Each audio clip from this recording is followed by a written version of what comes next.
મોટા સમાચાર ગુજરાતના જાણીતા હવામાન આગાહીકાર અંબાલાલ પટેલ સાથે જોડાયેલા. આજે મારે તમને અંબાલાલની આગાહી નથી કહેવી, પણ એ વાત કરવી છે કે જે તમે વિચારી પણ નહીં હોય.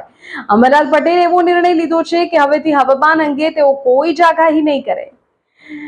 વિજ્ઞાન જાથા સાથેના વિવાદો અને બિનજરૂરી ટીકાઓથી કંટાળીને લીધો છે આ મોટો નિર્ણય. અંબાલાલ પટેલનું મોટું નિવેદન કે મારી ઉંમર થઈ ગઈ છે, હવે વિવાદોથી દૂર રહીને શાંતિથી જીવવું છે. વિગતવાર સમાચાર આપું છું. અત્યારના મોટા આંચકાજનક સમાચાર છે. ગુજરાતમાં ચોમાસું, વાવાઝોડું, કમોસમી વરસાદ, આ કઈ પણ પરિસ્થિતિ હોય ત્યારે જેની આગાહીઓ સાંભળવા માટે આખું ગુજરાત કાન ધરીને બેસે અને લોકો પૂછે કે અંબાલાલ પટેલની આગાહી શું છે, કે અંબાલાલ કાકાની આગાહી શું છે, એ જાણીતા હવામાન આગાહીકાર અંબાલાલ પટેલે એક મોટી જાહેરાત કરી છે. અંબાલાલ પટેલે જાહેરાત કરી છે કે હવેથી તેઓ હવામાન અંગે કોઈ પણ પ્રકારની જાહેરાત નહીં કરે, તેઓ કોઈ જ આગાહી જાહેર નહીં કરે.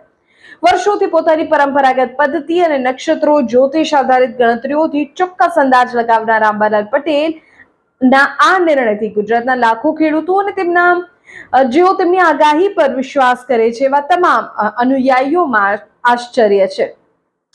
પણ સવાલ એ થાય કે અચાનક અંબાલાલ પટેલે આટલો મોટો નિર્ણય કેમ લેવો પડ્યો, તો તેની પાછળનું મોટું કારણ પણ સામે આવ્યું છે. અંબાલાલ પટેલે જણાવ્યું કે વિજ્ઞાન જાથા દ્વારા વારંવાર તેમની આગાહીઓને લઈને સવાલ ઉઠાવવામાં આવતા હતા અને વિવાદો ઉભા કરવામાં આવતા હતા. દરેક આગાહી બાદ થતી બિનજરૂરી ચર્ચાઓ, સોશિયલ મીડિયાની ટીકા અને વિવાદથી તેઓ કંટાળી ગયા છે.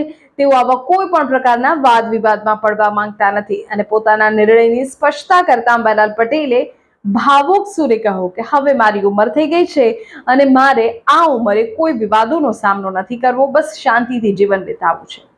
આ જ કારણે તેમણે હવે સત્તાવાર રીતે જાહેર આગાહીઓ કરવાનું બંધ કરવાનો મક્કમ નિર્ણય લઈ લીધો છે. છેલ્લા ઘણા દાયકાઓથી ગુજરાતમાં જ્યારે પણ કુદરતી આફત કે વરસાદની વાત આવે ત્યારે હવામાન વિભાગની સમાંતર જ અંબાલાલ પટેલનું નામ લોકોના મોઢે આવે જ. ખાસ કરીને જગતના તાત માટે તેમની આગાહીઓ ખૂબ મહત્વની સાબિત થતી હતી. પણ હવે વિવાદોના વંટોળ વચ્ચે અંબાલાલ પટેલના નિર્ણયથી હવામાન આગાહીના એક યુગનો અંત આવ્યો છે તેવું લાગી રહ્યું છે.